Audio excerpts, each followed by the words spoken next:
Speaking of really good analysts, Bob Grove joins us. Bob, welcome back. Great to have you with us. Steve, great to be with you. All right. So a little revamping here, which is interesting. He may be 34, but I really like the acquisition of Jeff Petrie. What did you think of that?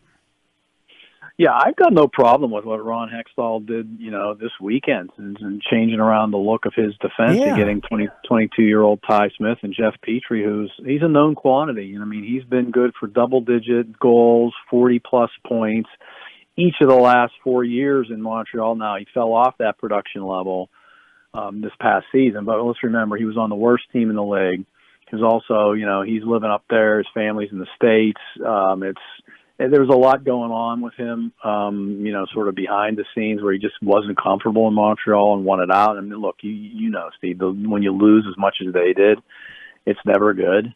Mm-hmm. And so the Penguins get him. He's got 3 years left. He's bigger. He's not afraid to hit people. And like I said, he's a known quantity. He's creative. He can provide you some offense. And we'll see how Ty Smith works in coming from the Devils. He's only 22. He's still learning the pro game.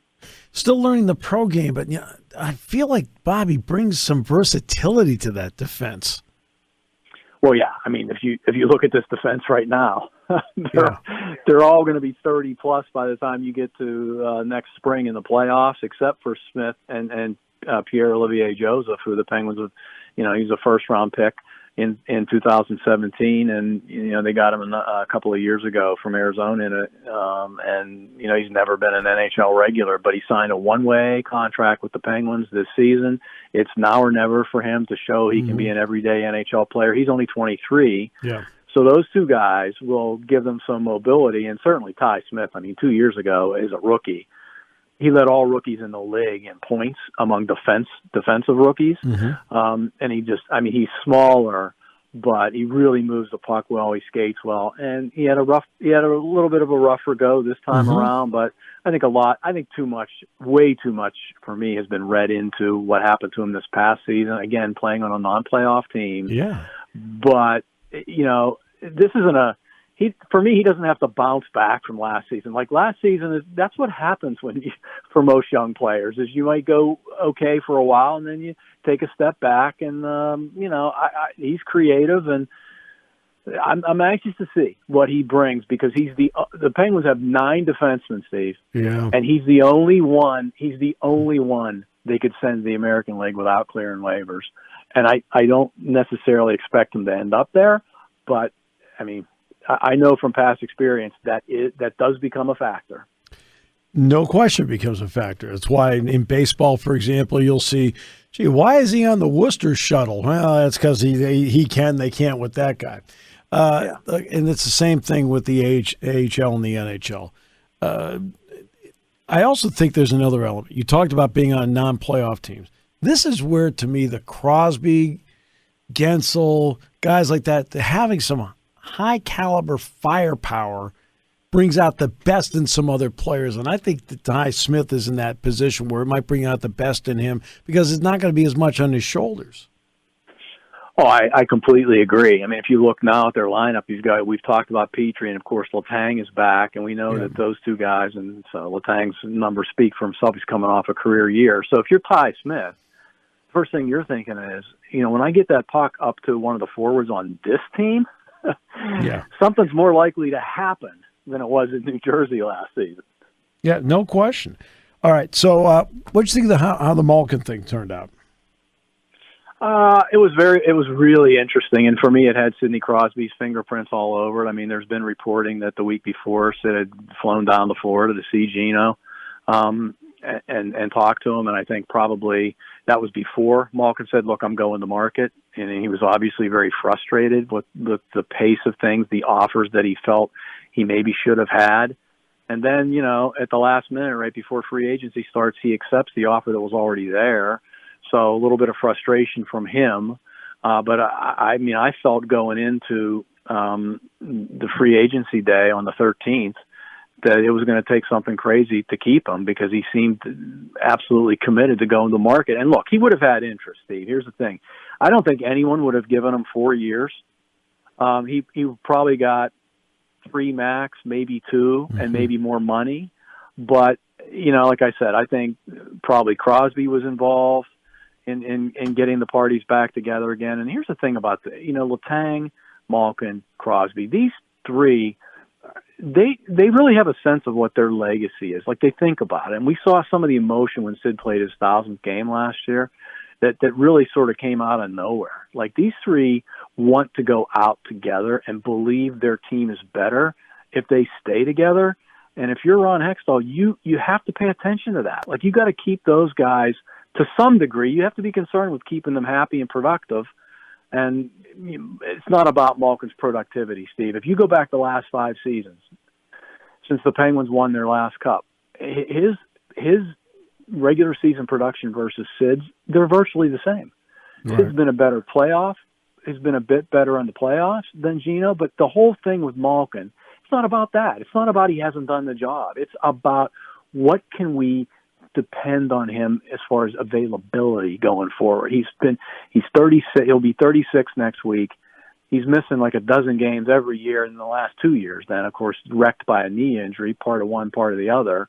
And they're just worried that he's not going to be available because that's been his history the last 5 or 6 years. He misses at least a dozen games every year. Can he take care of himself? Can he stay relatively healthy?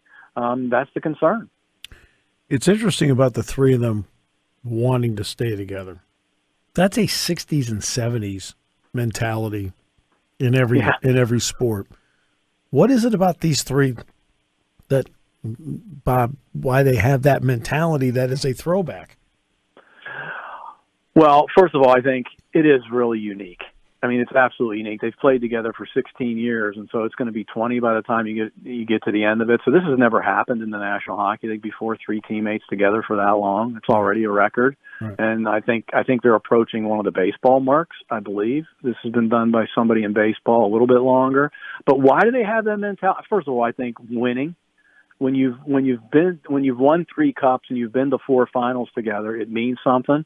But let's remember that they're right there together in age. Malkin is 1 year older and Letang and Crosby were taken in the same draft, so they sort of came up together.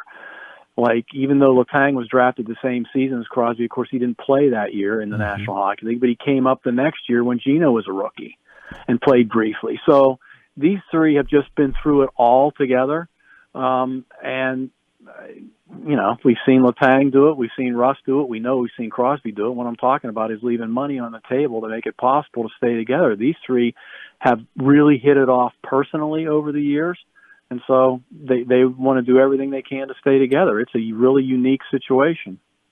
You add in the 2-year deal for Casey DeSmith. You add in the Brian Russ deal, the draft. What kind of offseason, in your opinion, has Ron Hextall had?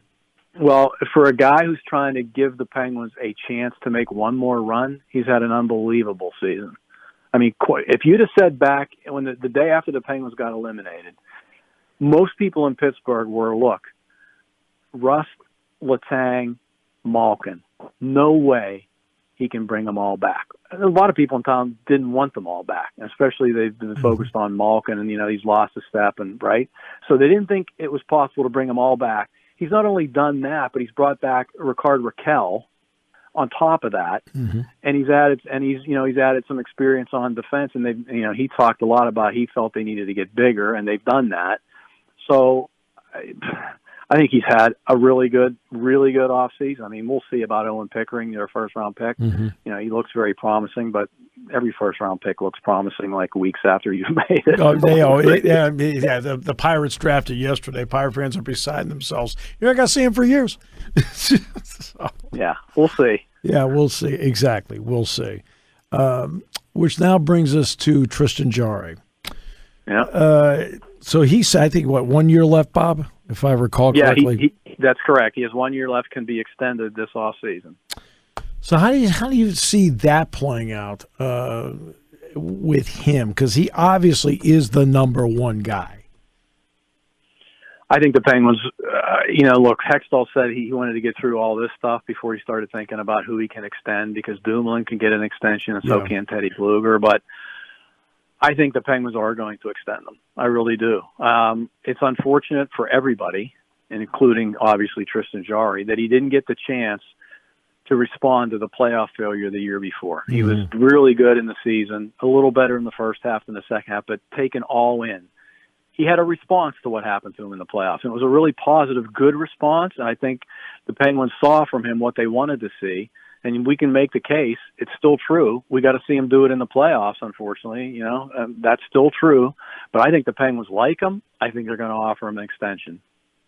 This may not be an easy one to answer, but the Fenway Group has spent money at Liverpool. The Fenway Group, as we all know over the years, has spent money with the Red Sox. Do you sense there was an influence that helped Ron Hextall to do what he's done in the offseason? Absolutely. They demand that you're running a team that has a chance to win. That's how they operate. Yes. I mean, and look, they're realists. They know that look at, some of the Sox teams haven't been that great, right. but they're realists, and they know it's crazy to think it's going to happen every year, but they don't have a cap in baseball to worry about. And here they do, but there's absolutely pressure and expectation from them that you've got these guys who are going to the Hall of Fame, and you're not tearing it all down while we're here.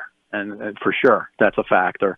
And that's we've talked about this before. That's Hextall's challenge is, every time you do this, Steve, that the bottom is going to fall out at some point. We all know that. It's going to happen. Mm-hmm. Look at the Red Wings. Look at okay, that's the cycle of sports. That's what happens. And yes, the Penguins, if they get to the playoffs this season, will have a dozen guys who are 30 or older. That's all true. And someday it might get ugly, and that's what Hextall's trying to prevent. But I've always maintained that as long as you have Crosby, you have a chance. And even at 35, and I will tell people too, Steve, Tampa, 2 years ago when they won the Cup, they had 10 guys who were 30 or older, and the year before when they won the first of those back-to-backs, they had 11 guys who were 30 or older. So it can be done, but it's quite difficult. There's also been another factor that has entered into this, is the factor of time. When the pandemic came up, of course, to finish the season, they went up to Canada, played in Toronto, played in Edmonton, and it ended in September. I think it ended in September. Yep. Right, and then boom, quick turnaround, boom, and played the season. This year, they had, the Olympics were built in, and the finish was later for everybody. But during that period of time where they were supposed to be the Olympics, they made up games because of COVID. What can it mean for the Penguins in the age factor you talked about, that now for the first time in a while there's going to be a more normal rest cycle before this begins? I think it's important, especially for these guys we're talking about who are in their late 30s. I mean, no matter how well they try and train, hockey players are really creatures of habit. In the last few years, and that's why I give Tampa credit for winning in the bubble. Everybody's like, well, you didn't play a full season and you had this thing going on in the bubble, but it was hard. It was really hard for players to do that. And so it's big for the Penguins to have basically 6 months off right now to get ready for next season. And for Malkin to be able to train, especially because, last summer he couldn't train the way he normally did. Obviously, he missed the whole first half of the season. So I think it's big for them to have a normal kind of season, and it wouldn't surprise me at all if they maybe sometimes they will help themselves with that, and maybe you got 3 and 4 back-to-back games. Maybe you give some guys a day off here or there. Well, it's interesting. I always loved you didn't do this, or this wasn't quite. That's always from not 30,000, 50,000 feet, right? Put a line through it. You didn't live it. Yeah. Yeah. It's always amazing when you don't have to live it. You can make all the comments you want. Right. No, it's very difficult to get to the top of the best league in the world, and that's why I have so much respect for what Tampa was able to do. And my God, nearly do it 3 years in a row. Are you kidding me? Just tremendous. And they'll be back. I mean, they're going to be a factor this coming season. They will be. They will be.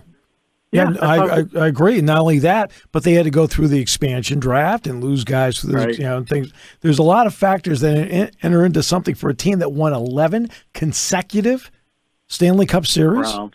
Yep.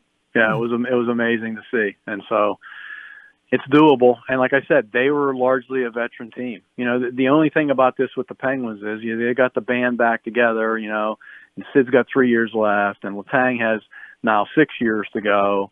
And Malkin has 4, but trust me, if they're going to make another run, Steve, it's not going to be 4 years from now. No. It's either next season or the season after. That's what I realistically look at and say, I think this is what's real is it's got to sort of be now or never one of the next couple seasons. Or after that, I just don't think it's almost impossible. Bob, it's always great talking hockey in July. It is. I love it. Bob, thanks so much. Appreciate you, my friend. All right.